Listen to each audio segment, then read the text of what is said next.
نحمده ونستعينه ونستغفره ونعوذ بالله من شرور أنفسنا ومن سيئات أعمالنا من يهده الله فلا مضل له ومن يضلل فلا هادي له وأشهد أن لا إله إلا الله وحده لا شريك له وأشهد أن محمدا عبده ورسوله يا أيها الذين آمنوا اتقوا الله حق تقاته ولا تموتن إلا وأنتم مسلمون يا أيها الناس اتقوا ربكم الذي خلقكم من نفس واحدة وخلق منها زوجها وبث منهما رجالا كثيرا ونساء واتقوا الله الذي تساءلون به والأرحام إن الله كان عليكم رقيبا يا أيها الذين آمنوا اتقوا الله وقولوا قولا سديدا يصلح لكم أعمالكم ويغفر لكم ذنوبكم ومن يطع الله ورسوله فقد فاز فوزا عظيما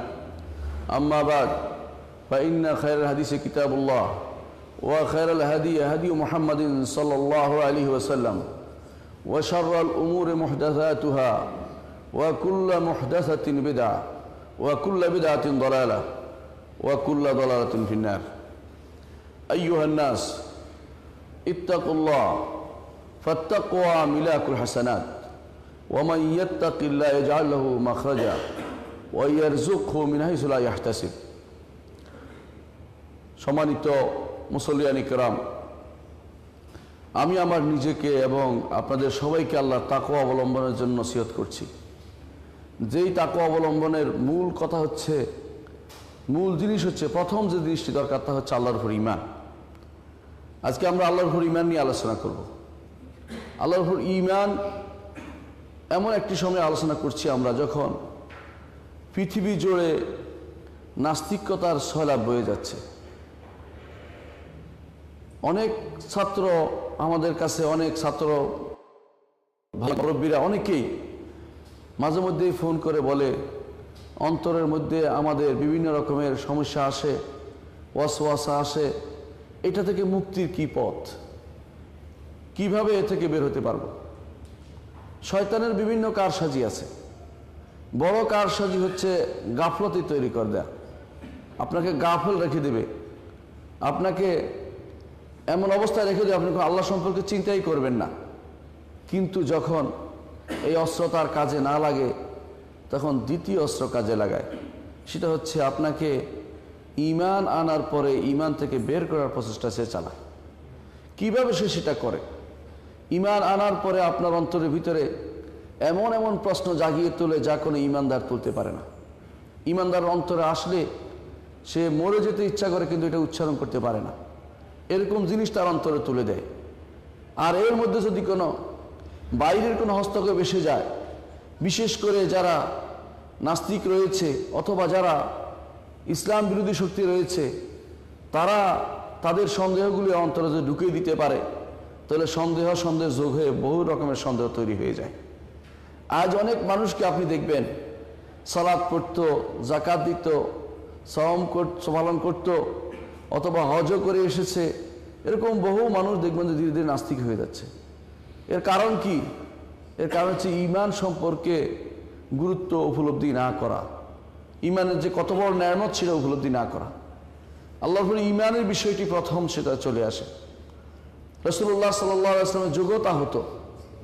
সাহাবায়ে কেরাম এসে বললেন, ইয়া রাসূলুল্লাহ, আমাদের অন্তরে মাঝে মধ্যে এমন অবস্থা জাগ্রত হয় যা যদি আমরা বলি কয়লা হয়ে যেতে রাজি আছি, কিন্তু বলতে রাজি নেই, এমন অবস্থা তৈরি হয়। কেন সেটা হয়? কারণ শয়তান তার সর্বশেষ অস্ত্র সেটা মারে। সেটা কি? যদি আল্লাহ সব কিছু সৃষ্টি করে থাকেন, আল্লাহকে কে সৃষ্টি করলো? এটা হচ্ছে শয়তানের অস্ত্র। রাসূলুল্লাহ সাল্লাল্লাহু আলাইহি ওয়াসাল্লাম তাই বলেছেন, শয়তান এসে তোমাদের মধ্যে কখনো কখনো এই সন্দেহ জাগ্রত করবে, এসে বলবে সব তো আল্লাহ সৃষ্টি, আল্লাহকে কে করলো? নাউযুবিল্লাহ। রাসূলুল্লাহ সাল্লাল্লাহু আলাইহি ওয়াসাল্লাম তখন বললেন, তোমরা বলবে আমানতু বিল্লাহি ওয়া রাসূলিহি, আল্লাহ এবং তার রাসূল ঈমান আনলাম। এটা বললে শয়তান পালাবে। তারপর বলবে কুল ওয়াল্লাহু আহাদ আল্লাহুস সামাদ লাম ইয়ালিদ ওয়া লাম ইউলাদ ওয়া লাম ইয়াকুল লাহু কুফুয়ান আহাদ। বলুন আল্লাহু আহাদ, তিনি একক, এক দুই নয় যে আমি এক দুই গণব, একক সত্তা, একক সত্তায় সবকিছু সৃষ্টি করেছেন, সবকিছু তিনি রিজিক, তাকে সবাইকে তিনি রিজিক দেন, সবার মালিক তিনি। আরেকজন যদি তার মালিক হতো তাহলে তিনি আর একক সত্তা হতেন না। আল্লাহুস সামাদ, অমুখাপেক্ষী, আরেকজনের মুখাপেক্ষী তিনি নন, সবাই তার মুখাপেক্ষী। এটা হচ্ছে সামাদ।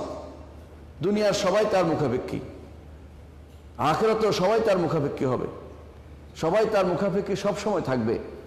এটা হচ্ছে তিনি এমন সত্তা যিনি রব্বুল আলামিন। সুতরাং তার ব্যাপারে অন্য কিছু আসতে পারে না, অন্য কোনো চিন্তা আসার সুযোগ নেই। এই জন্য বলতে হবে কুল আল্লাহু আহাদ আল্লাহুস সামাদ লাম ইয়ালিদ ওয়া লাম ইউলাদ। কেউ তাকে জন্ম দেয়নি, কেউ তাকে পাঠায়নি, কেউ তাকে তৈরি করেনি, সৃষ্টি করেনি। ওয়া লাম ইউলাদ, এবং তার থেকেও কোনো কিছু সৃষ্টি তিনি কাউকে জন্ম দেননি। জন্মের জিনিসটা তার সাথে লা ইয়ালিকু বিহি, তার সাথে সামঞ্জস্যপূর্ণ নয়। সব কিছু তিনি সৃষ্টি করেছেন, জন্মের বিষয় নয়। তিনি সব কিছু স্রষ্টা, এটা ঈমান আনতে হবে। ওয়ালাম ইয়াকুল লাহু কুফুয়ান আহাদ, কেউ তার সমকক্ষ হতে পারে না। আল্লাহ তার নিজের পরিচয় নিজে দিয়েছেন। এজন্য এই সূরাটির নাম হচ্ছে সূরাতুত তাওহীদ, তাওহীদের সূরা। এটা যদি কোনো কেউ ভালো করে চিন্তা করে তার আর এই সন্দেহ আসবে না, যে সন্দেহ আজ বিভিন্নভাবে দানা বেঁধে উঠছে যুবকদের মাঝে, অথবা যারা শিক্ষিত সমাজের মাঝে অনেক সময় এই জিনিসটা দানা বেঁধে উঠে। এগুলি থেকে তাড়াতে রাসূলুল্লাহ সাল্লাল্লাহু আলাইহি ওয়াসাল্লাম বলে দিয়েছেন যে বাম দিকে 3 বার থুতু ফেলবে, কারণ শয়তান বাম দিকে থাকে, ডান দিকে রহমতের ফেরেশতা থাকে, বাম দিকে শয়তান আসে, বিভিন্ন রকমের কথা বলে। এই জন্য বাম যারা, খারাপ লোক যারা, খারাপ অর্থে ব্যবহৃত হয় বাম, আপনি জানেন, যেমন বাম হাতের কারসাজি বলে, অথবা বাম হাত দিয়ে অনেক খারাপ জিনিস মানুষ ময়লা দূর করে।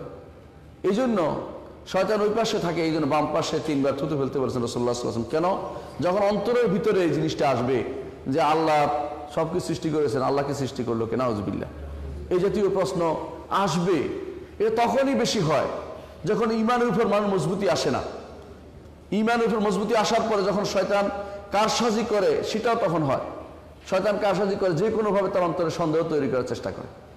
এই জন্য সন্দেহ থেকে মুক্ত হওয়ার জন্য এটা খুব জরুরি জিনিস, খুব গুরুত্বপূর্ণ জিনিস। অন্তরের ভিতরে যেন বাধা বেঁধে বসতে না পারে, এগুলি অন্তরের ভিতরে যেন সন্দেহ থাকতে না পারে। রাসূলুল্লাহ সাল্লাল্লাহু আলাইহি ওয়াসাল্লাম সেই জন্য বলেছেন যে আলহামদুলিল্লাহিল্লাযী রাদ্দা আমরাহু ইলাল ওয়াসওয়াসা। সাহাবা ইকরাম যখন বললেন ইয়া রাসূলুল্লাহ, মাঝে মধ্যে অন্তরে আসে, তবে আমরা এগুলো উচ্চারণ করতে পারি না। রাসূলুল্লাহ সাল্লাল্লাহু আলাইহি ওয়াসাল্লাম বললেন এটাই হচ্ছে ঈমান, যাকা সারিহুল ঈমান। ঈমানের মূল জিনিস হচ্ছে এটা, যে অন্তরে কত কিছুই না আসবে কিন্তু এটা বলবে না, ব্যক্ত করবে না। যারা পথভ্রষ্ট হয়ে যায় তারা ব্যক্ত করে, জায়গায় জায়গায় বলে বেড়ায়, বই লেখে, কিন্তু যারা ঈমানদার তারা এগুলি বলে বেড়ায় না, সেগুলো তাড়িয়ে দেয়। কিভাবে তাড়িয়ে দেয়? ঈমানের জোর দিয়ে সেটাকে তাড়িয়ে দেয়। আল্লাহর উপরে ঈমানের জোর থাকলে সেটা আর বসতে পারে না। এজন্য ঈমানের জোর তৈরি করতে হবে। ঈমান, আল্লাহর উপরে ঈমানের গুরুত্ব বুঝতে হবে। আজকে আমরা আল্লাহর উপরে ঈমানের গুরুত্ব নিয়ে কিছুটা আলোচনা করতে চাই। বস্তুত আল্লাহর উপরে ঈমানের গুরুত্ব হচ্ছে এমন যে দ্বীনের মূল হচ্ছে, বিশেষ হচ্ছে এটা, ইসলাম হচ্ছে এটার নাম। যে প্রথম হচ্ছে আল্লাহর উপরে ঈমান আনতে হবে। সমস্ত আমল যদি কবুল করাতে হয় তাহলে আল্লাহর উপর ঈমানটাকে মজবুত করতেই হবে। আল্লাহ তাআলা কোরআনে কারীম বলেছেন ফামান ইয়ামাল মিনাস সালিহাতি ওয়া হুয়া মুমিনুন ফালা কুফরানা লিসাইহি ওয়া ইন্না লাহু কাতিবুন। অতঃপর যে ব্যক্তি সৎ আমল করবে, ভালো কাজ করবে, এমত অবস্থায় সে ঈমান তার আছে, আল্লাহর উপর ঈমান তার আছে, এমত অবস্থায় আমল করতে হবে। এটা না হলে তার আমলটা কবুল হবে না। ফালা কুফরানা লিসাইহি, যে ব্যক্তি ঈমান রেখে ভালো আমল করবে, আল্লাহ তাআলা তার প্রচেষ্টাকে কখনো তিনি সেটাকে ইগনোর করবেন না, তার প্রচেষ্টা গ্রহণযোগ্য হবে। আল্লাহ তাআলা বলছেন ওয়া ইন্না লাহু কাতিবুন, আমরা অবশ্যই সেটা লিখে নেব। আল্লাহ ফেরেশতারা লিখছেন, আল্লাহ নিয়ে জানছেন, শরীর অঙ্গ প্রত্যঙ্গের মধ্যে আল্লাহ তাআলা সাক্ষ্য রেখে দিয়েছেন। আপনি যখনই কোনো কাজ করেন আল্লাহ তাআলা সেটা লেখার ব্যবস্থাপনা করে রেখেছেন। এই জন্য হাসরের মাঠে আপনি বলবেন, আমি বলবো মা লিহাযাল কিতাব লা ইউগাদিরু সগীরাতান ওয়ালা কাবীরাতান ইল্লা আহসাহা। এই কিতাবের কি হলো, ছোট বড় সবই তো লিখে রেখেছে, কোনো কিছুই বাদ পড়েনি। মসজিদের দিকে চলছেন, আপনি মনে করছেন এমনিতে আসছেন না, আপনার সেটার সওয়াবও লেখা হচ্ছে। রাসূলুল্লাহ সাল্লাল্লাহু আলাইহি ওয়াসাল্লাম বলেছেন যে এক কদমে আপনার গুনাহ মাফ হচ্ছে, আরেক কদমে আপনার মর্যাদা আল্লাহর কাছে উন্নীত হচ্ছে। এর কারণ হচ্ছে, কারণ এটা আপনি হয়তো খেয়াল করেননি, আল্লাহ তাআলা আপনার জন্য সেটা লিখে রাখছেন। অনেক মানুষ চিন্তা করে যে আমি এই কাজটি করছি, এটা কি গ্রহণযোগ্য হয়েছে কিনা বা কতটুকু হলো। রাসূলুল্লাহ সাল্লাল্লাহু আলাইহি ওয়াসাল্লাম বলেছেন, বান্দা কোনো একটি কাজ করে, সে মনে করে না যে এটা কি একটা কাজ করলাম, কিন্তু আল্লাহর কাছে সেটা পাহাড় পরিমাণ হয়ে যায়। আল্লাহ তার গ্রহণযোগ্যতার অন্তর দেখেন। সেই জন্য ঈমান সহজে ব্যক্তি আমল করবে, সেটা গ্রহণযোগ্য হবে। আল্লাহর ঈমানের বিষয়টি মজবুত না থাকলে পরবর্তী আমলগুলি কোনো কাজে আসে না। অনেক কিছু আপনি করেছেন, কিন্তু আল্লাহর ঈমানের মধ্যে আপনার সমস্যা আছে, তাহলে আপনার কিন্তু আর কোনো আমলে গ্রহণযোগ্য হয়নি, সবই বাদ পড়ে যাবে। দ্বিতীয়ত, আল্লাহর ঈমান হচ্ছে প্রথম কর্তব্য। প্রথম কর্তব্য হচ্ছে আল্লাহর ঈমান। রাসূলুল্লাহ সাল্লাল্লাহু আলাইহি ওয়াসাল্লাম সেজন্য বাজারে যেতেন। আরবের বাজার ছিল খুব সীমাবদ্ধ জায়গা, ওকাদ ছিল, জুল মাজাজ ছিল, দুটি বাজার ছিল। বাজারে যেতেন আর ডেকে বলতেন, আইয়ুহান নাস, হে লোকেরা, কুলু লা ইলাহা ইল্লাল্লাহ তুফলিহু, বলো লা ইলাহা ইল্লাল্লাহ, সফল কাম হতে পারবে। বলো লা ইলাহা ইল্লাল্লাহ, সফল কাম হতে পারবে। তার কাছে যে আসতো, কি জন্য, কিসের দিকে ডাকছেন, তিনি বলতেন যে লা ইলাহা ইল্লাল্লাহ বলো। 3-4 চাচাকে বলেছেন, যখন তিনি দুনিয়া থেকে চলে যাচ্ছেন, চাচা আবু তালেবকে বলছেন, চাচা একটি কালেমা বলুন, ঈমান বিল্লাহ আপনার জন্য থাকে, বলুন লা ইলাহা ইল্লাল্লাহ, আমি আল্লাহর কাছে আপনার জন্য দ্বারস্থ হব, আল্লাহর কাছে আপনার জন্য আমি দাঁড়াবো যে লা ইলাহা ইল্লাল্লাহ বলেছে। এই জন্য লা ইলাহা ইল্লাল্লাহ এই কালেমাটি এত বেশি গুরুত্বপূর্ণ যে 10টা বছর মুহাম্মদুর রাসূলুল্লাহ সাল্লাল্লাহু আলাইহি ওয়াসাল্লাম আর কোনো ফরজ ইবাদত করেন নাই। 10টি বছর শুধুমাত্র কালেমাতুল লা ইলাহা ইল্লাল্লাহ দাওয়াত দিয়েছেন। 10 বছর পার হওয়ার পরে নবুয়তের যখন 11তম বছর আসছে, কোনো বর্ণনায় বলছে 11তম বছরের সময় শুধুমাত্র যখন খাদিজা রাদিয়াল্লাহু আনহা দুনিয়া থেকে চলে গেলেন, আবু তালেব চলে গেলেন, তখন এরপরে আল্লাহ তাআলা তাকে মেরাজ দিয়ে ধন্য করলেন। সেই মেরাজের রাত্রিতে সালাত ফরজ হয়েছিল। বোঝা গেল যে প্রথম কর্তব্য, নির্দ্বিধায় যে কর্তব্য, সেটা হচ্ছে অবশ্যই আল্লাহর উপর ঈমান। এটা যদি না থাকে, আর দুনিয়ার সমস্ত কোনো কাজই আপনার কবুল হবে না এবং সেটা গ্রহণযোগ্য হবে না। রাসূলুল্লাহ সাল্লাল্লাহু আলাইহি ওয়াসাল্লাম মুআয ইবনে জাবাল রাদিয়াল্লাহু আনহুকে ইয়ামানে পাঠিয়েছেন। ইয়ামানে পাঠানোর সময় তিনি বলেছেন, আউয়ালু মা তাদউহুম ইলাইহি শাহাদাতু আল্লা ইলাহা ইল্লাল্লাহ, প্রথম যখন যে জিনিসের দিকে তুমি আহ্বান করবে তাদেরকে, তার কিছু না, একটি কালেমা, সেটা হচ্ছে লা ইলাহা ইল্লাল্লাহ। সেটার দিকে আহ্বান করবে, আল্লাহর উপর ঈমানের দিকে আহ্বান করবে। ঈমানের উপর আমল নির্ভরশীল হবে। যতক্ষণ পর্যন্ত আল্লাহর উপর ঈমান আপনার শুদ্ধ হবে না, অন্য কোনো কিছু আপনার গ্রহণযোগ্য হবে না। শত কোটি টাকার কাজ করতে পারেন আল্লাহর জন্য, কিন্তু ঈমান ঠিক নেই, তাহলে আপনার এসে আমল আর গ্রহণযোগ্য হবে না। এই জন্য আল্লাহর উপর ঈমানকে সর্বপ্রথম স্থান দিতে হবে। তৃতীয়ত, আপনি যদি কোনো মালাইকাতের উপর ঈমান রাখেন, রাসূলদের উপর ঈমান রাখেন, কিতাবের উপর ঈমান রাখেন, আখিরাতের উপর ঈমান রাখেন, তাকদীরের উপর ঈমান রাখেন, কিন্তু আল্লাহর ঈমানের ব্যাপারে আপনার কোনো সমস্যা হয়েছে, আপনার সেই ঈমান আল্লাহর দরবারে একটু গ্রহণযোগ্য হবে না। প্রথমটা হতে হবে অবশ্যই আল্লাহর উপর ঈমান। এই জন্য আমরা দেখতে পাই রাসূলুল্লাহ সাল্লাল্লাহু আলাইহি ওয়াসাল্লামের প্রিয় স্ত্রী আয়েশা রাদিয়াল্লাহু আনহা বলছেন, ইয়া রাসূলুল্লাহ, আমার বংশীয় চাচা আব্দুল্লাহ ইবনে জাদান, তিনি জাহিলি যুগে মানুষকে অনবরত দান করত, খাওয়াতো, যত কল্যাণমুখী কাজ সবই করত, কিন্তু ঈমান না এনে মারা গিয়েছিল। আয়েশা রাদিয়াল্লাহু আনহা বললেন, ইয়া রাসূলুল্লাহ, আব্দুল্লাহ ইবনে জাদান, আপনি জানেন যে সে কি করত? কারণ সেই সময় জাহিলি যুগে অভাবের কারণে মানুষ, তার বেশিরভাগ সময় তার সোফরা বিছানো থাকতো। সোফরা অর্থ হচ্ছে দস্তরখান বিছানো থাকতো, যে আসতো তাকেই তিনি খাওয়াতেন, এরকম একটা ভালো কাজ করত। কিন্তু রাসূলুল্লাহ সাল্লাল্লাহু আলাইহি ওয়াসাল্লামকে জিজ্ঞাসা করেছেন আয়েশা রাদিয়াল্লাহু আনহা, ইয়া রাসূলুল্লাহ, তার কি সেগুলি কোনো কাজে দিবে? রাসূলুল্লাহ সাল্লাল্লাহু আলাইহি ওয়াসাল্লাম বললেন, তার কোনো সেটা কাজে লাগবে না। কারণ ইন্নাহু লাম ইয়াকুল ইয়াওমান রাব্বিগফিরলি খাতিআতি ইয়াউমাদ্দিন, সে কোনোদিন বলেনি জীবনে, আল্লাহ তুমি আমার গুনাহ ক্ষমা করে দাও, আল্লাহ তোমার উপর ঈমান আনলাম, কোনোদিন বলেনি। এই জন্য সেটা আল্লাহর দরবারে গ্রহণযোগ্য হয়নি, আল্লাহর দরবারে সেগুলি গ্রহণযোগ্য হয়নি। যেই জিনিস ইমানের উপর ভিত্তি করে হবে না, সেটা আল্লাহর দরবারে কখনো গ্রহণযোগ্য হয় না। আল্লাহর দরবারে গ্রহণযোগ্য হয় না, কারণ হচ্ছে আরবের মুশরিকরা হজ করত, তারাও সালাত আদায় করত, তারাও সওম পালন করত, তারাও টাকা পয়সা দান করত। আল্লাহর দরবারে সেগুলি একটি গ্রহণযোগ্য হয়নি। কেন হয়নি? কারণ আল্লাহর উপর ইমানের উপর বেসিস ছিল না তাদের। তাদের ইমান আল্লাহর উপর এককভাবে ইমান ছিল না। যেই ইমান গ্রহণযোগ্য ইমান সেটা ছিল না। এক ধরনের ইমান ছিল, এটা আমরা আলোচনা করবো ইনশাআল্লাহ সামনে। কিন্তু যে ইমান হলে ইমান বলে বিবেচিত সেটা ছিল না। বিভিন্ন রকমের বিশ্বাস তাদের ছিল, সেগুলি আসলে ইমান বলে বিবেচিত হয় না। সেই জন্য আল্লাহর দরবার সেগুলি গ্রহণযোগ্য হয় না।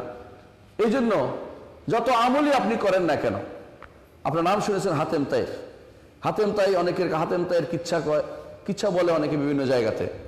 কিন্তু যে ব্যক্তি আল্লাহ এবং তার রাসূলের দ্বীন জানে, সে বিশ্বাস করে এটা যে হাতেম তাই জাহান্নামী। কেন জাহান্নামী হবে? কারণ সে ঈমান আনেনি। যে ঈমান আনেনি সে সামান্যতম একজন কর্মচারী, সাধারণ কর্মচারী থেকে, সাধারণ একজন ঈমানদারের থেকে তার মূল্য অনেক কম। হতে পারে সে কোনো দেশের রাজা, অথবা হতে পারে দেশের বড় বিরাট কিছু। যে ঈমান আনি তার মর্যাদা আল্লাহর কাছে কিছুই নেই। আল্লাহ তাআলা বলছেন, ওয়াকাদিমনা ইলা মা আমিলু মিন হামালিন ফাজআলনাহু হাবাআম মানথুরা। তারা যে সমস্ত কাজ করেছে সেগুলোর দিকে আমি অগ্রসর হয়ে এগুলিকে বিক্ষিপ্ত ধূলিকণায় রূপান্তরিত করে দিয়েছি। অর্থাৎ কোনো কাজে লাগবে না। আপনার বিরাট বিশাল বিল্ডিং করেছেন, কিন্তু যদি কোনো সেখানে ডিনামাইট পড়ে, যেভাবে সব কিছু ধূলিসাৎ হয়ে যায়, অথবা যেখানে কোনো বোমা পড়ে যাবে ধূলিসাৎ হয়ে যায়, আপনার সেই স্বপ্নের আমল সমূহ যেগুলি করে যাচ্ছেন, এগুলি আল্লাহর দরবারে সামান্যতম কোনো থাকবে না, কোনো কোনো মূল্য থাকবে না। আল্লাহ তাআলা এই জন্য বলছেন কোরআনে কারীমে, আমিলাতুন নাসিবা, তারা আমল করবে কিন্তু হাসরের মাঠে উঠবে, তাসলা নারান হামিয়া, উঠার পরে তাদেরকে সেখানে প্রজ্বলিত অগ্নিতে তাদেরকে জ্বালানো হবে, আগুনে তাদেরকে জ্বালানো হবে। কিন্তু তারা আমল করেছে, আমল করেনি তা না, আমল করে। অনেক মানুষ দেখবেন আজ বিশ্বের বড় বড় ধনীগুলো, আপনারা যাদের সফটওয়্যার নিয়ে আজ কাজ করছেন, ঈমান আনেনি, কাজ কিন্তু তাদের দুনিয়াতে ভর্তি রয়েছে, কিন্তু আখিরাতে তাদের কিছুই নাই। সেটা কি হবে তাদের জন্য? তাসলা নারান হামিয়া। আল্লাহ তাআলা কোরআনে কারীমে এই জন্য বলেছেন, কুল হাল নাব্বিউকুম বিল আকসারিনা আমালা আল্লাযিনা দাল্লা সাইয়ুহুম ফিল হায়াতিদ দুনিয়া ওয়া হুম ইয়াহসাবুনা আন্নাহুম ইহসানুনা সুনআ। হে নবী, আপনি বলে দিন, আমি কি তোমাদেরকে জানিয়ে দেব না এমন ব্যক্তিদের সম্পর্কে যারা আমলে ক্ষতিগ্রস্ত হয়ে গেছে, আমলগুলি কাজে লাগেনি। আল্লাযিনা দাল্লা সাইয়ুহুম ফিল হায়াতিদ দুনিয়া, দুনিয়ার জীবনে যে আমলটুকু, যে সময়টুকু আছে, তার পুরো প্রচেষ্টা তারা খুইয়ে বসেছে। আল্লাযিনা দাল্লা সাইয়ুহুম ফিল হায়াতিদ দুনিয়া ওয়া হুম ইয়াহসাবুনা আন্নাহুম ইহসানুনা সুনআ। তারা মনে করছে কত ভালো কাজই না তারা করছে, কিন্তু সেগুলো আল্লাহর দরবারে কোনো ভালো কাজ হয়নি। কেন? ঈমানের উপর বেসিস হয়নি। ঈমানের উপর ভিত্তি না হলে, আল্লাহর উপর ঈমানের উপর ভিত্তি না হলে সেটা আল্লাহর দরবারে গ্রহণযোগ্য হয় না। আল্লাহ তাআলা কোরআনে কারীমে যেন বলছেন, ওয়ালাকাদ উহিয়া ইলাইকা ওয়া ইলাল্লাযিনা মিন ক্বাবলিকা লাইন আশরাকতা লায়াহবাতান্না আমালুক। নবীদের সম্পর্কে আল্লাহ বলছেন, যাদের কোনো গুনাহ নেই, শিরিক করার কোনো সুযোগ নেই, আল্লাহ তাআলা তাদেরকে হেফাজত করেন।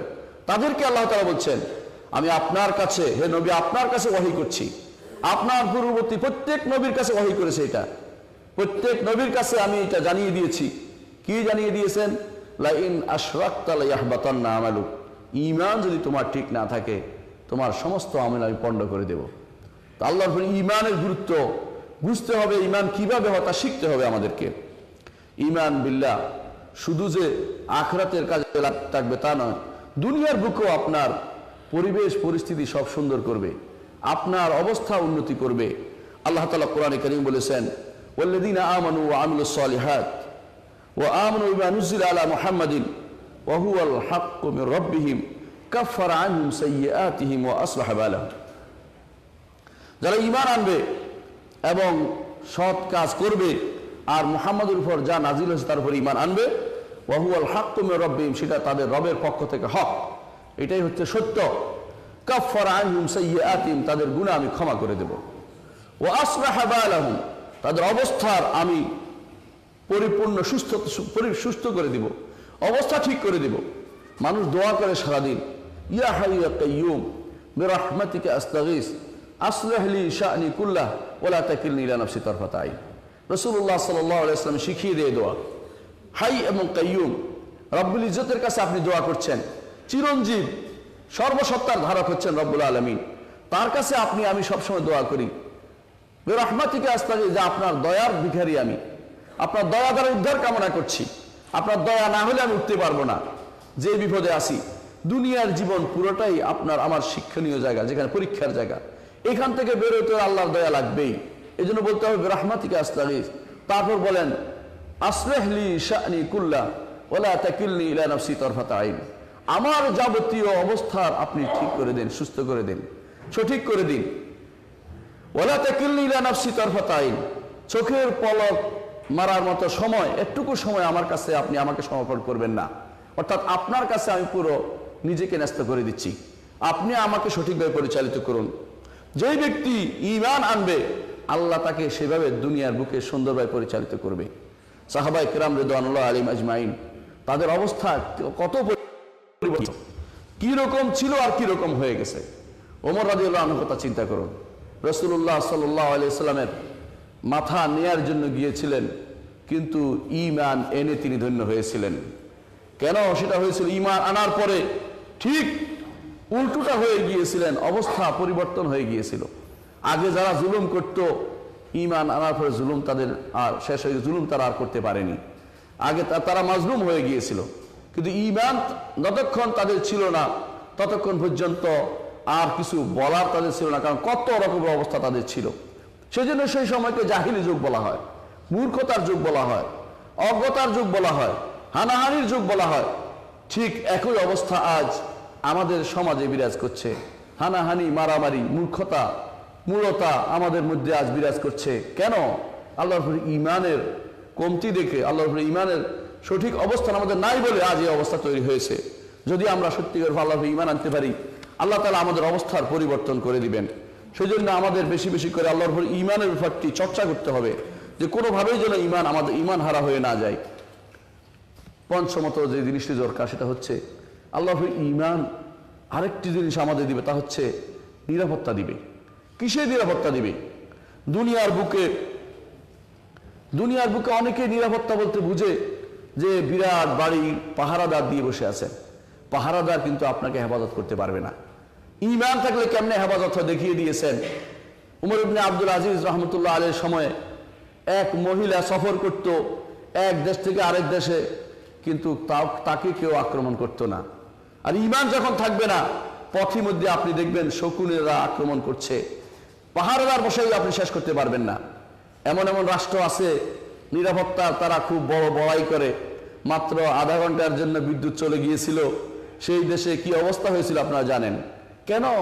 কারণ আল্লাহর উপর ঈমান সেটাকে নিয়ন্ত্রণ করতো, সেটা তো তাদের নেই। তা নাস্তিকতায় ভাসছে, সেজন্য তারা মনে করছে যেভাবে ইচ্ছে এভাবে নিলেই হলো। আর যার ঈমান আছে সে মনে করে লক্ষ লক্ষ টাকা অথবা নারী অথবা বাইরের কোনো কিছু তাকে টানতে পারে না। কেন টানতে পারে না? সে মনে করে আমাকে আল্লাহর দরবারে জবাবদিহি করতে হবে, আমাকে এই বিষয়ে হিসাব দিতে হবে, আমি এদিকে হাত বাড়াতে পারি না। রাতের অন্ধকার হতে পারে, কিন্তু তার কাছে কোনোভাবেই তার দিলের উপরে অন্ধকার ছেয়ে আসেনি।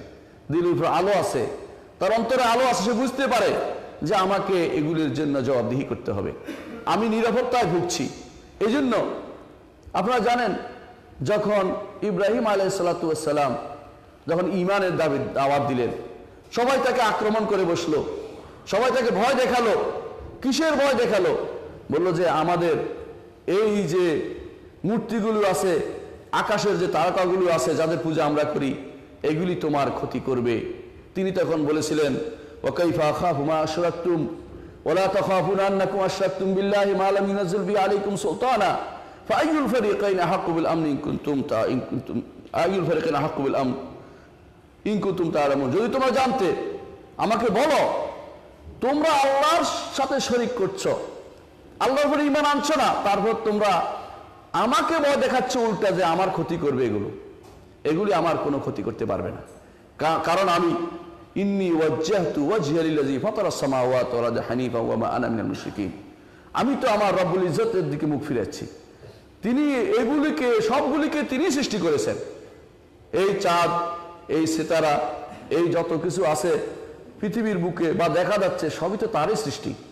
তার প্রতি আমি নিজেকে নিবিষ্ট করছি। তোমাদের এই সমস্ত জিনিস আমার কোনো ক্ষতি করতে পারবে না, করতে পারেনি।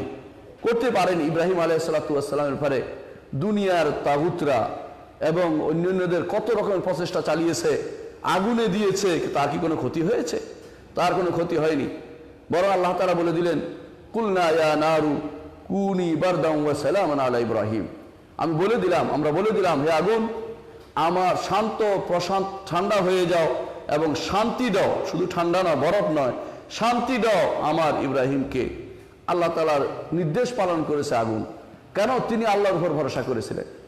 যে আল্লাহর উপর এরকম ঈমান আনতে পারবে তার আল্লাহ তাআলা নিরাপত্তা দিবেন বলে দিয়েছেন।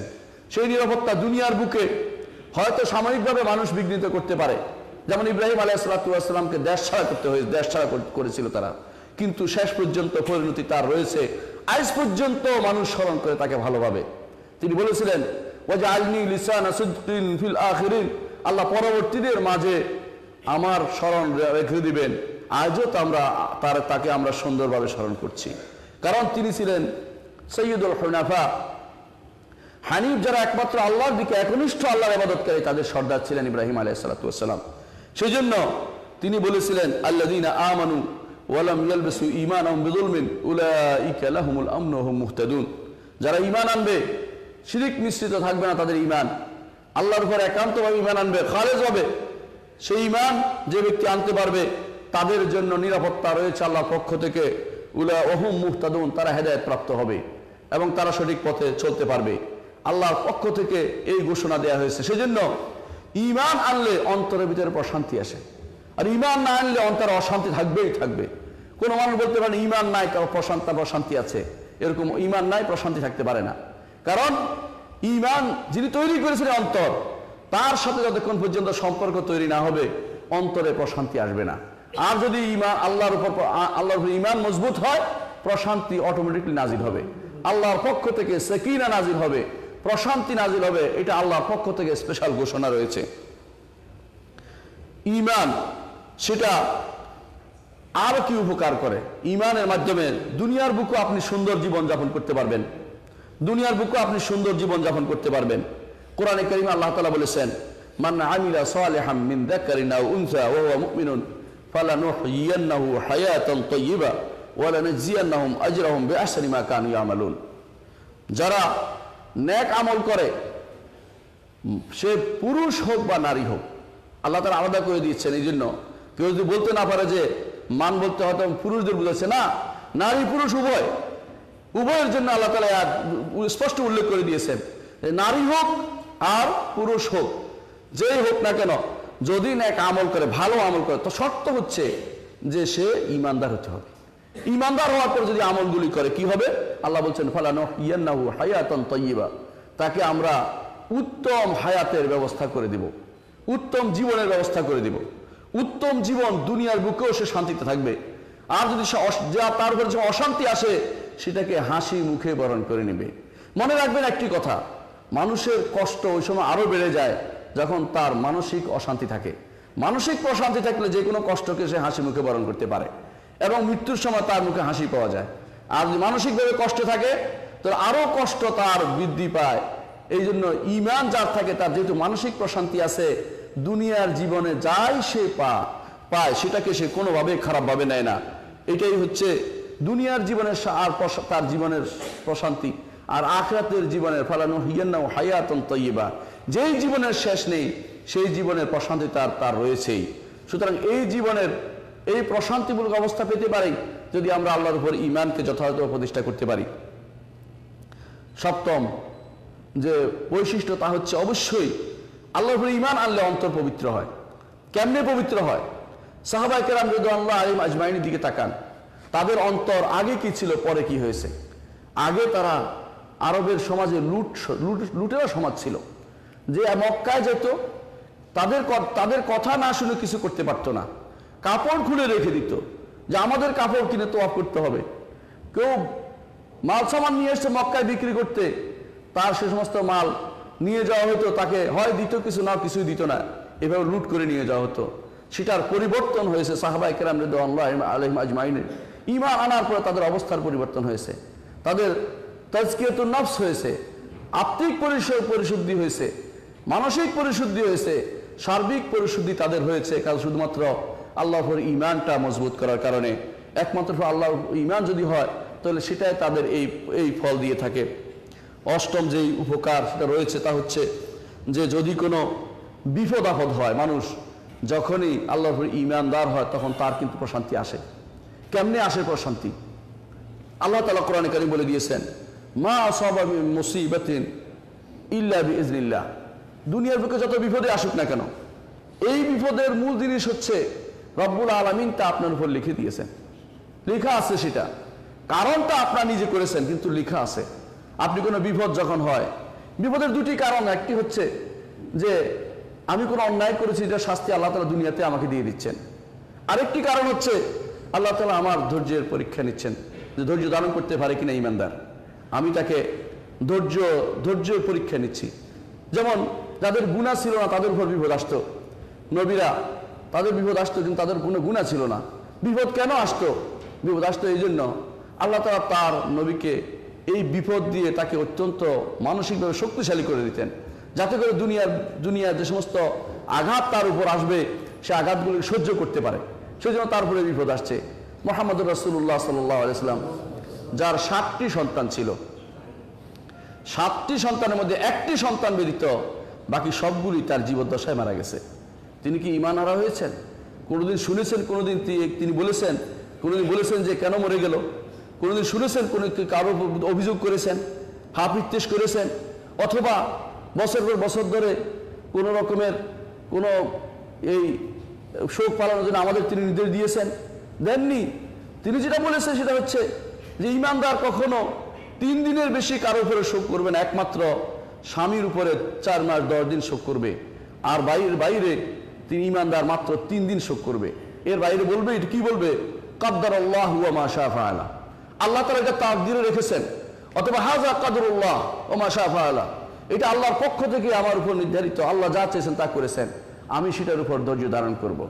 রাসূলুল্লাহ সাল্লাল্লাহু আলাইহি ওয়াসাল্লামের এক কন্যার সন্তান অর্থাৎ রাসূলের নাতি মারা যাচ্ছে। চিঠি লিখে পাঠালেন কন্যা যে অবশ্যই যেন আসেন, আমার বাচ্চাটার এই অবস্থা আপনি দেখে যান, আপনি দোয়া করে যান। রাসূলুল্লাহ সাল্লাল্লাহু আলাইহি ওয়াসাল্লাম বলে দিলেন, লোক মারফত জানিয়ে দিলেন যে বলে দাও তাকে, ইত্তাকিল্লাহ ওয়াসবিরি ওয়ালতাহতাসিবি, আল্লাহকে ভয় করো, আল্লাহ তাকওয়া অবলম্বন করো, সবর করো, সওয়াবের আশা করো। সবর এবং সওয়াব একসাথে জড়িত। সবর না করে আপনি যদি চিল্লাফাল্লা করেন, আপনার কি সন্তান বেঁচে যাবে? বেঁচে যাবে না। যদি আপনি সবর করতে পারেন কি হবে বলেন? যদি কোনো সবর করেন, আপনার সওয়াবের আশা করেন যে নিশ্চয়ই আল্লাহ তাআলা আমাকে এই বিপদ দিয়েছে, এই বিপদ উদ্ধারও তিনি করবেন, এটা যদি কোনো আপনি ধৈর্য ধারণ করতে পারেন তাহলে এটাই আপনার জন্য উপকারী। এটা ওই ব্যক্তি পারে যে ব্যক্তি ঈমানদার, যে ব্যক্তি আল্লাহর উপর ঈমান রাখে, আল্লাহ তাআলা আফআলের উপর ঈমান রাখে, তার নাম এবং গুণের উপর ঈমান রাখে, সেই ব্যক্তি শুধুমাত্র সবর করতে পারে, আর কেউ যথাযথ সবর করতে পারে না। এই জন্য যখন বিপদ হবে, বিপদের সময় আপনার ঈমান আপনাকে অনেক বেশি শান্তিতে রাখবে। এই জন্য ঈমানদার কখনো সর্ব অবস্থায় সে ভালো থাকে, তার কোনো খারাপ বলতে কোনো কিছু নেই। রাসূলুল্লাহ সাল্লাল্লাহু আলাইহি ওয়াসাল্লাম বলেছেন, আজাবাল লিআমরিল মুমিন, ঈমানদারের কর্মকাণ্ড আমাকে আশ্চর্যান্বিত করে, আশ্চর্য হতে আমার কাছে। দাহরুহু কুল্লুহু খায়র, জীবনের প্রত্যেকটা জিনিসই তার জন্য কল্যাণমূলক। ইন আসাবাতহু সাররা শাকারা ফাকানা লাহু খায়রান, ভালো কিছু পেলে শুকরিয়া আদায় করে, এটা তার জন্য ভালো হয়। আপনি ভালো কিছু পেয়েছেন, আলহামদুলিল্লাহ বলছেন, এটা তার ভালো। ওয়াইন আসাবাতহু দাররা সাবারা ফাকানা লাহু খায়রান, খারাপ কিছু পেলে সবর করে, সেটাও তার জন্য ভালো। ওয়ালাইসা যালিকা ইল্লা লিল মুমিনিন, আল্লাহর ঈমানদার যে সে ব্যতীত কেউ এটা পেতে পারে না। সে শুধুমাত্র মনে করে আমার রব্বুল ইজ্জত আমাকে যা দিয়েছেন তা আমার জন্য, যা নিয়েছেন সেটা তার জন্য, সেটাও আমার। এই জন্য সেই ঈমানদার কোনো বিপদ হলে কি বলে? ইন্না লিল্লাহি ওয়া ইন্না ইলাইহি রাজিউন, আমরাও তো আল্লাহর জন্য, আমরাও ফিরে যাব। আজকে হয়তো আমার বাবা গেছে, অথবা আমার মা গেছে, অথবা আমার অমুক গেছে, ফিরে তো আমাদেরও যেতে হবে। এটা যখন একটা ব্যক্তি বলবে, তার কিন্তু অর্ধেক বিপদ কমে যায়, তার মনটা হালকা হয়ে যায়, বুঝতে পারে যে আমার আর এখানে আল্লাহর উপর ভরসা করছি, আমার আর সমস্যা নেই। এই জন্য ঈমানদার সবসময় আল্লাহর উপর ভরসা করতে পারে, শুধু ঈমানদারে সেটা পারে, আর কেউ সেটা পায় না। ঈমানদারের জন্য এই জন্য কল্যাণ আর কল্যাণ রয়েছে। ঈমানদার কখনো চিন্তা করে না যে আমার ক্ষতি হতে পারে। আমার যা হয় সেটা আল্লাহর পক্ষ থেকে নির্ধারিত হবে। আমার যদি অসুখও হয়, আল্লাহ তাআলা আমার গুনাহ ক্ষমা করার ব্যবস্থা করে দিচ্ছেন। অনেক মানুষকে আপনি দেখবেন ভালো মানুষ, কিন্তু দুনিয়ার বুকে শেষ মুহূর্তে তার অনেক কষ্ট হচ্ছে। অনেকে বলে যে নিশ্চয়ই কোনো অপরাধ করেছে এই জন্য কষ্ট হচ্ছে। কথাটা ঠিক নয়। অপরাধ করা জরুরি না। রাসূলুল্লাহ সাল্লাল্লাহু আলাইহি ওয়াসাল্লাম বলেছেন যে ইমানদারের বিপদ এমনভাবে লেগে থাকে, সে বিপদ কাটতে কাটতে শেষ মুহূর্ত পর্যন্ত দুনিয়া থেকে চলে যায়। যখন সে চলে যায় তখন তার আর কোনো গুনাহ থাকে না, সব ক্ষমা করে দেয়। এই জন্য ইমানদারের বিপদটাকে ইমানদার কখনো কামনা করবে না, কখনোই বিপদ চাইবে না। বিপদ থেকে সবসময় চাইবে আফিয়া, আল্লাহ তুমি নিরাপত্তা চাই, বিপদ দিও না। বিপদ এসে গেলে তখন ধৈর্য ধারণ করবে, মনে করবে যে এর মধ্যে কোনো কল্যাণ রয়েছে। ইমানদার কখনো অকল্যাণে চিন্তা করতে পারে না, কারণ এমন এক রবের উপর সে ঈমান এনেছে যিনি তার এই বান্দাদের ভালোই শুধু চান, বান্দাদের খারাপ কিছু চান না। সুতরাং ইমানদার কখনো কোনো ব্যাপার হতাশ হতে পারে না। আল্লাহর উপরে ঈমান আনলে নবম যে উপকারিতা তা হচ্ছে, আল্লাহর উপরে ঈমান আনলে আসমান এবং জমিনের বরকত আল্লাহ তাআলা ঢেলে দিবেন বলে দিয়েছেন, যে আপনি চিন্তা করতে পারবেন না কোত্থেকে কি আসবে। অনেক মানুষকে আপনি দেখবেন যে ঈমানের উপর থাকার কারণে আল্লাহ তাআলা তার জীবনটা চালিয়ে নিচ্ছে। আর অনেক মানুষকে দেখবেন সারাদিন দৌড়ায় তার রিজিকের জন্য, কিন্তু বিকালবেলা দেখে যে কিছুই নাই, সব শেষ হয়ে গিয়েছে। কোটি কোটি টাকার মালিকও শেষ হয়ে যায়, কিন্তু ঈমানদার অল্প টাকাও কিন্তু তাকে চালিয়ে নেয়। এটা কিন্তু পরীক্ষিত জিনিস, দেখতে পারবেন। অনেক মানুষ আছে, নইলে হাইউন্ডাই কোম্পানির মালিক, সে 10 তলা থেকে পড়ে মরে যাওয়ার দরকার ছিল না, তার তো কোম্পানির মালিক। কেন? তার ইমানই প্রশান্তি নেই অন্তরের ভিতরে। বরকত থাকলেও সেটা চলে গেছে কোথাও, হয় জুয়া খেলায় চলে গেছে, না হয় কোথাও হারিয়ে গেছে কোনো কিছু দিয়ে, এই জন্য পড়ে মরে গেছে। কেন? কারণ ঈমান নাই।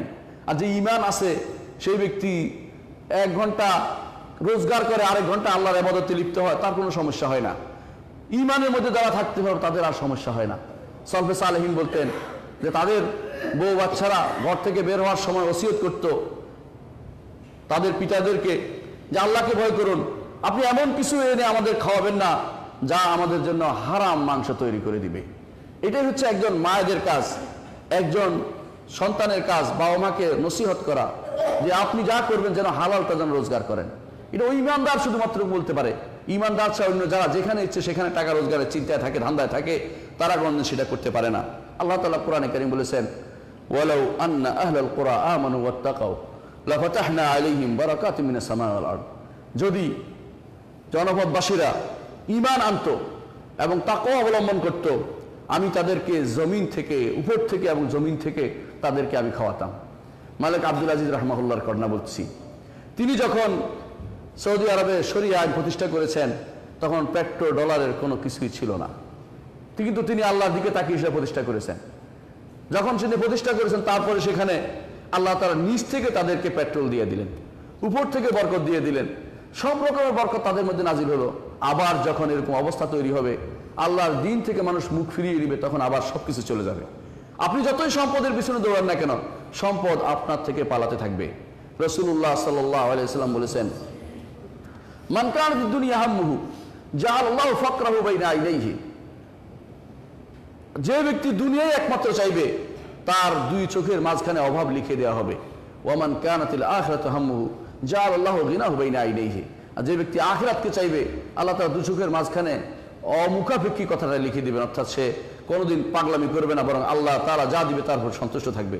এই জন্য প্রত্যেকটি মানুষের উচিত আল্লাহ তাআলার বরকতের আশা করা।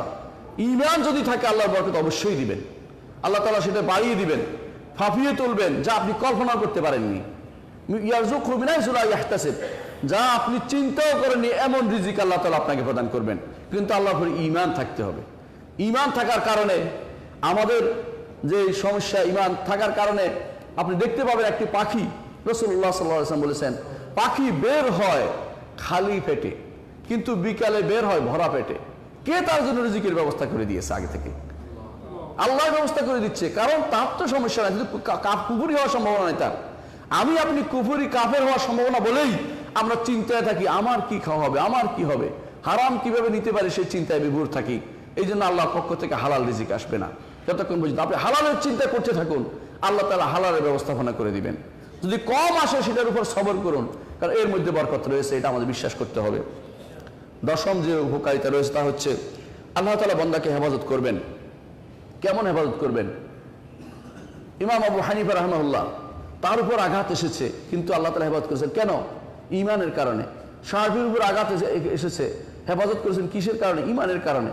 যুগে যুগে দেখা গেছে যারা ঈমানের উপর মজবুতভাবে টিকে ছিল, আল্লাহ তাআলা তাদেরকে দুষ্কৃতিকারীদের আক্রমণ থেকে বিভিন্ন রকমের সমস্যা তাদেরকে হেফাজত করেছেন।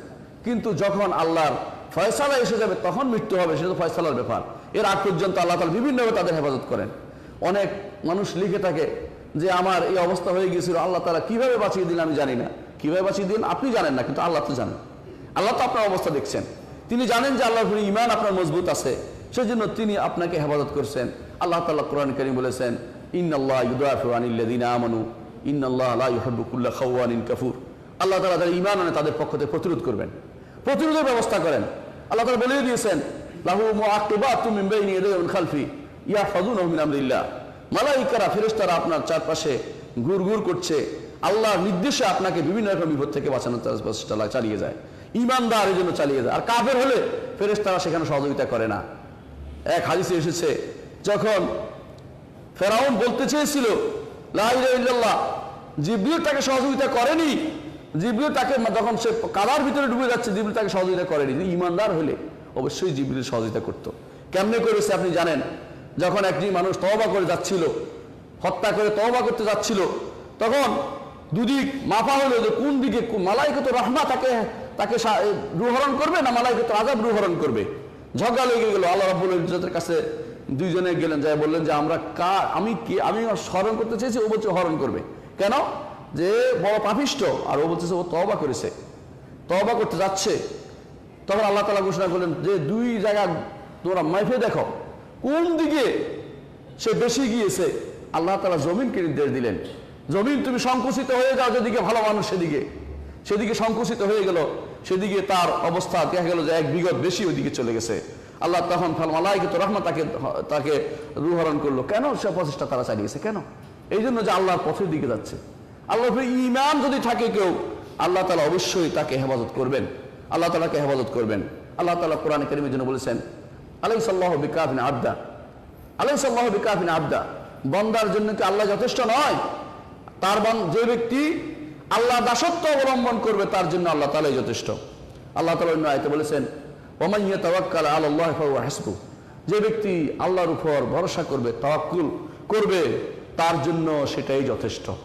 এই তাওয়াক্কুলের কারণে ইব্রাহিম আলাইহিস সালাতু ওয়াস সালাম যথেষ্ট হয়েছে। তিনি এমন কোন সুবিধার চিন্তা করে কিন্তু হিজরত করেননি। হিজরত করেছেন মিশরের দিকে, সেখানে সবাই তার শত্রু। হিজরত করে গেছেন বাইতুল মাকদিস, সেখানে সবাই তার শত্রু। হিজরত করে এসেছেন, তিনি তার ছেলেকে হিজরত করে দিয়ে চলে গেছেন, সেখানে মরু প্রান্তর, কিছুই ছিল না, পানিও ছিল না, এমন জায়গায়। কিন্তু তাওয়াক্কুল কার উপর ছিল? আল্লাহর উপর ছিল। যে ব্যক্তি আল্লাহর উপর তাওয়াক্কুল করবে তার জন্য আল্লাহ যথেষ্ট। আল্লাহ নিজে ঘোষণা দিয়েছেন, ওমান ইয়াতাওয়াক্কাল আলাল্লাহি ফাহুয়া হাসবুহ। যে কেউ আল্লাহর উপর তাওয়াক্কুল করবে, আল্লাহ তার জন্য যথেষ্ট হয়ে যাবেন। 11তম জিনিস হচ্ছে, যে ব্যক্তি আল্লাহর উপর ঈমান আনবে, সেটা সমস্ত কল্যাণের দ্বার, প্রথম কাজ হচ্ছে এটা আল্লাহ তাআলা বলে দিয়েছেন। আল্লাহ তাআলা বলছেন, লাইসাল বিররা আন তুওয়াল্লু উজুহাকুম কিবাল মাশরিক ওয়াল মাগরিব। ডানে বামে দক্ষিণ পশ্চিম ফিরানোর মধ্যে সওয়াব নাই। এটা সওয়াব না। সওয়াব হচ্ছে কিসে? ওয়ালাকিন্নাল বিররা মান আমানা বিল্লাহ। আল্লাহর উপর ঈমানের থেকে শুরু করে দিয়েছেন। নেক যদি পেতে চাও, আল্লাহর উপর ঈমান আনো। ঈমান আনা হচ্ছে প্রথম নেকির শুরু। এটা দিয়ে ঈমান আনতে হবে। অন্য আয়াতে আল্লাহ তাআলা বলে দিয়েছেন, ইয়া আইয়ুহাল্লাযিনা আমানু বিল্লাহি ওয়া রাসূলিহি ওয়াল কিতাবিল্লাযী নাযালা আলা রাসূলি। হে ঈমানদারগণ, আল্লাহর উপর ঈমান আনো। কেন ঈমানদারদেরকে বলছে আল্লাহর উপর ঈমান আনতে? ঈমান যেন মজবুত থাকে। ঈমান আনছো তোমরা ঠিক, মুখে আনছো। অনেক মানুষ আছে আমরা ঈমানদার দাবি করে থাকি। কেন? বাবা ঈমানদার ছিলেন, ছেলে ঈমানদার হয়েছে। আব্দুর রহিমের ছেলে আব্দুল্লাহ হয়েছে, কিন্তু কতটুকু ঈমান তার আছে? আল্লাহ তাআলা যেন বলছেন, আমানু বিল্লাহ, আল্লাহর উপর ঈমান আনো। যতটুকু ঈমান আনা তোমার দরকার। কি হবে? ওমান ইয়াকফুর বিল্লাহি ওয়া মালাইকাতিহি ওয়া কুতুবিহি ওয়া রাসূলিহি ওয়াল ইয়াউমিল আখির ফাকাদ দাল্লা দালালান বাঈদা। আল্লাহর উপর ঈমান না আনলে তার সবকিছু পণ্ড হয়ে যাবে, সে হারিয়ে যাবে, তার কোনো কিছু আল্লাহর দরবারে গ্রহণযোগ্য হবে না। 12তম যে বৈশিষ্ট্য তা হচ্ছে আল্লাহর উপর ঈমান, তা হচ্ছে যে ব্যক্তি আল্লাহর উপর ঈমান আনবে, কখনো বিফল হবে না। আল্লাহ তাআলা শপথ করে বলেছেন ঈমান না আনলে সে বিফল হবেই। আল্লাহ তাআলা বলছেন ওয়াল আসর ইন্নাল ইনসানা লাফি খুসর ইল্লাল্লাযিনা আমানু ওয়া আমিলুস সালিহাত ওয়া তাওয়াসাউ বিল হাক্কি ওয়া তাওয়াসাউ বিস সবর। চারটি জিনিস কোন ঈমানদার, চারটি জিনিস যদি কোনো মানুষ না করে কখনো সফল কাম হতে পারে না। এর মধ্যে প্রথমটি হচ্ছে যা সমস্ত সফলতার মূল, তা হচ্ছে আল্লাহর উপর ঈমান। ওয়াল আসর, আল্লাহ তাআলা সময়ের শপথ করে বলছেন ইন্নাল ইনসানা লাফি খুসর, প্রত্যেকটি মানুষ ক্ষতিগ্রস্ততার মধ্যে আছে। ইল্লাল্লাযিনা আমানু, তবে যে ঈমান আনবে, ঈমানটা থাকতেই হবে। ঈমানটা মজবুত করতে পারলে আপনার অন্যগুলি সব সহজ হয়ে যাবে, হাইয়েন হয়ে যাবে, লাইয়েন হয়ে যাবে। আল্লাহ তাআলা সব সহজ করে দিবেন।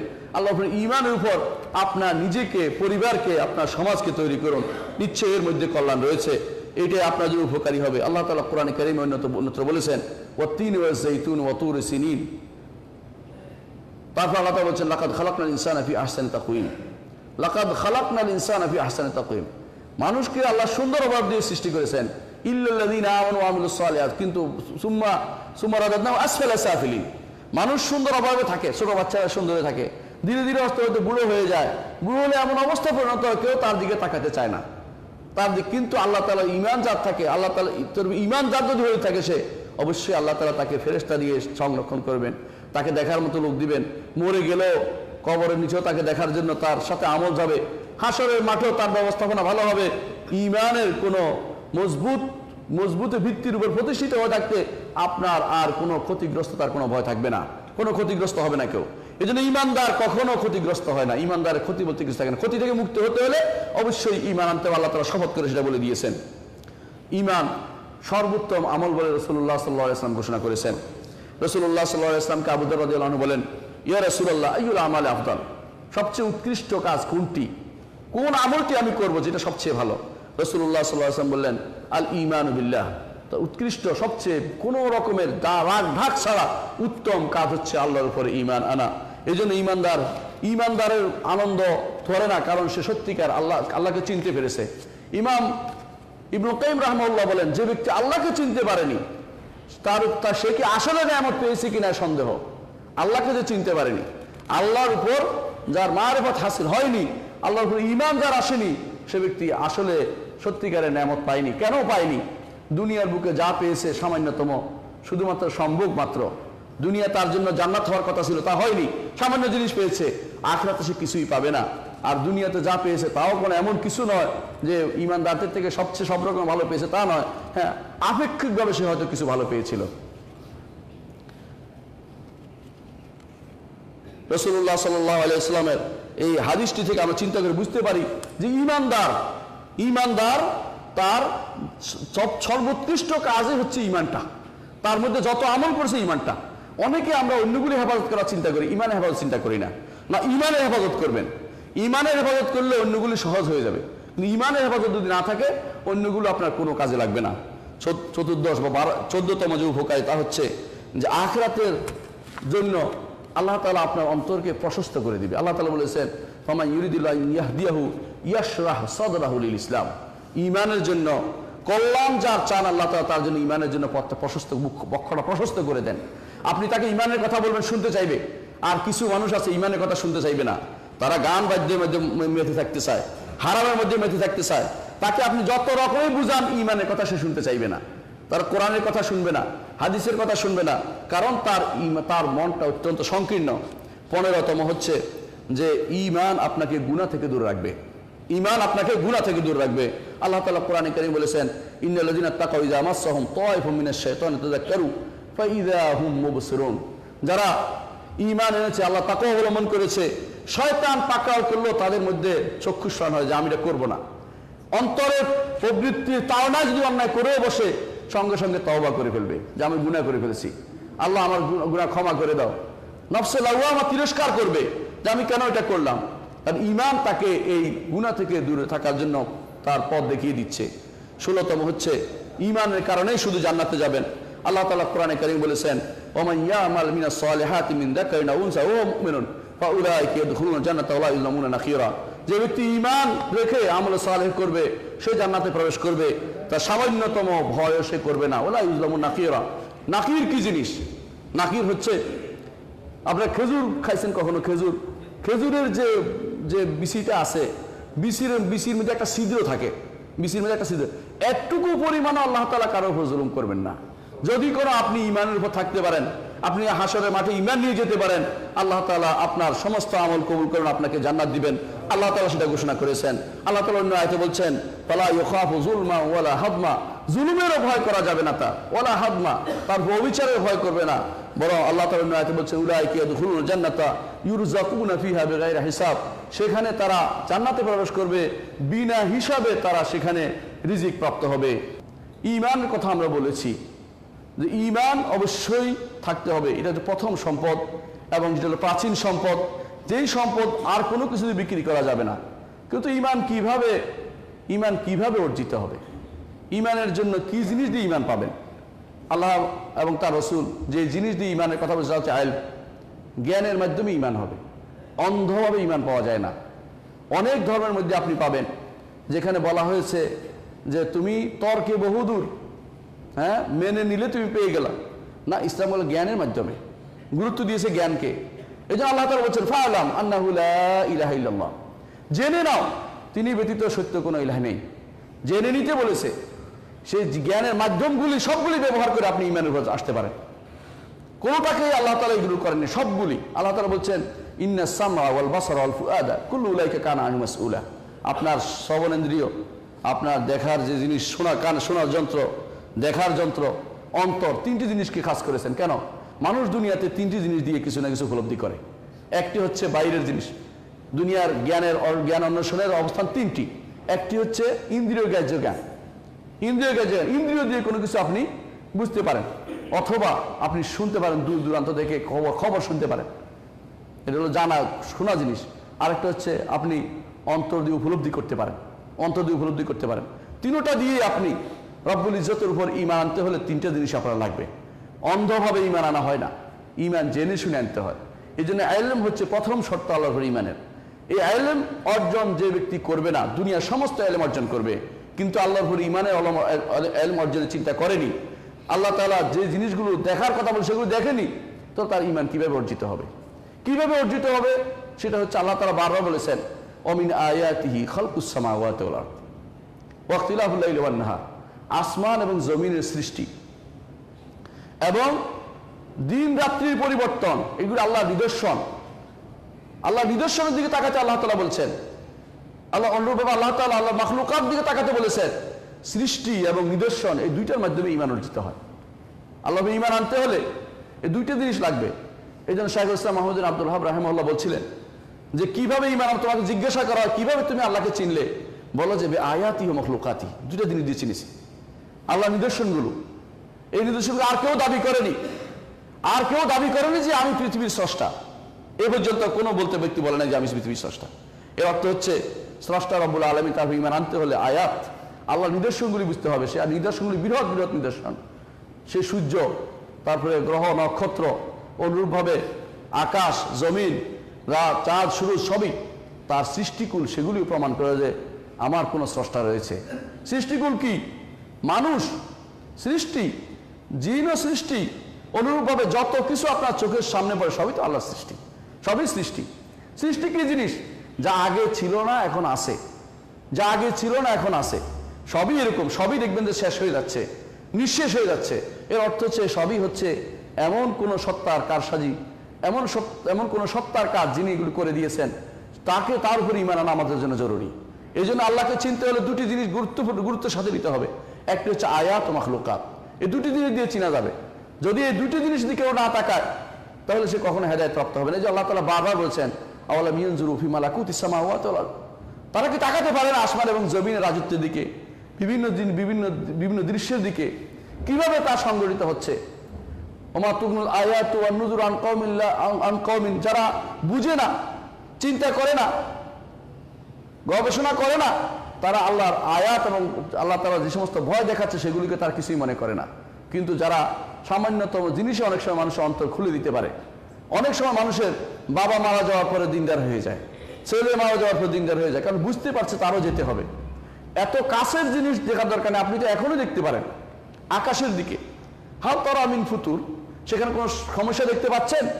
বছরের পর বছর, যুগের পর যুগ ধরে সূর্য পূর্ব থেকে পশ্চিমে চলে যাচ্ছে, কোনো সমস্যা হচ্ছে না। চাঁদ তার কক্ষপথে ঘুরে বেড়াচ্ছে, পৃথিবী তার কক্ষপথে রয়ে গেছে, কি উল্টাপাল্টা কিছুই হচ্ছে না, লেগে যাচ্ছে না। এসব কি এমনিতে হচ্ছে, বিনা কারণে হয়ে যাচ্ছে? এগুলি সবই আপনাকে প্রমাণ করে দেবে যে আপনার একজন স্রষ্টা রয়েছে। ইমানের জন্য এই জন্য অবশ্যই তাকাতে হবে আল্লাহ তাআলার নিদর্শনগুলোর দিকে, আল্লাহর সৃষ্টিগুলোর দিকে, তাহলে আমাদের ইমান মজবুত হবে। কিভাবে ইমান আনলে আল্লাহর উপর প্রকৃত ইমান হবে, এ বিষয়ে ইনশাআল্লাহ আমরা আগামী পর্বে আপনাদের সাথে আলাপ করব। আজকে আমরা এখানেই শেষ টানছি। আকুলু কওলি হাযা ওয়া আস্তাগফিরুল্লাহ লি ওয়া লাকুম আইয়ুহাল মুমিনুন। আল্লাহুম্মা সাল্লি আলা মুহাম্মদ ওয়া আলা আলি মুহাম্মদ কামা সাল্লাইতা আলা ইব্রাহিম ওয়া আলা আলি ইব্রাহিম ইন্নাকা হামিদুম মাজিদ। আল্লাহুম্মা বারিক আলা মুহাম্মাদিন ওয়া আলা আলি মুহাম্মদ কামা বারাকতা আলা ইব্রাহিম ওয়া আলা আলি ইব্রাহিম ইন্নাকা হামিদুম মাজিদ। আল্লাহুম্মা রদি আনিল খুলাফাইর রাশিদিন আবি বকর ওয়া উমর ওয়া উসমান ওয়া আলী ওয়া আন সাইরিস সাহাবাতি ওয়াত তাবিঈন রিদওয়ানুল্লাহি আলাইহিম আজমাইন। اللهم اغفر لنا ولإخواننا الذين سبقونا بالإيمان ولا تجعل في قلوبنا غلا للذين آمنوا ربنا إنك رؤوف رحيم. اللهم اغفر لنا أجمعين. اللهم انصرنا في كل مكان. اللهم انصر المسلمين في كل مكان وأيدهم بتأييدك يا رحمن. আল্লাহ পৃথিবীর আনাচে কানাচে যেখানে মুসলিমরা নির্যাতিত হচ্ছে তাদেরকে তুমি সাহায্য করো আল্লাহ। আল্লাহ আমাদের তুমি সাহায্য করো আল্লাহ। আমাদের তোমার ইমানের উপর রাখো আল্লাহ। আমাদেরকে ইমান নসিব করো আল্লাহ। আল্লাহ তোমার ইমানের উপর আমাদেরকে মৃত্যু দিও আল্লাহ। আল্লাহ হাসরের মাঠে আমাদেরকে তুমি বিনা হিসাবে জান্নাত দিও আল্লাহ। আমাদের ইমানের দ্বারা আমাদের তুমি শক্তিশালী করে দাও আল্লাহ। আমাদের সমস্ত মানুষকে তুমি ক্ষমা করে দাও, যারা মারা গেছে তাদেরকে তুমি ক্ষমা করে দাও। আমাদের সন্তানদেরকে ইমানের উপর রাখো আল্লাহ। ইমান থেকে দূর করে যে সমস্ত ষড়যন্ত্র তা থেকে আমাদের দূর রাখো আল্লাহ। আল্লাহুম্মা আগফির ওয়ারহাম আনতা খায়রুর রাহিমিন। ইবাদাল্লাহ রাহিমাকুমুল্লাহ, ইন্নাল্লাহা ইয়া'মুরু বিল আদলি ওয়াল ইহসান ওয়া ইতা'i যিল কুরবা ওয়া ইয়ানহা আনিল ফাহশাই ওয়াল মুনকার ওয়াল বাগি ইয়া'iযুকুম লা'আল্লাকুম তাযাক্কারুন ওয়া লাযিকরুল্লাহি আকবার। আল্লাহু ইয়া'লামু মা তাসনাউন।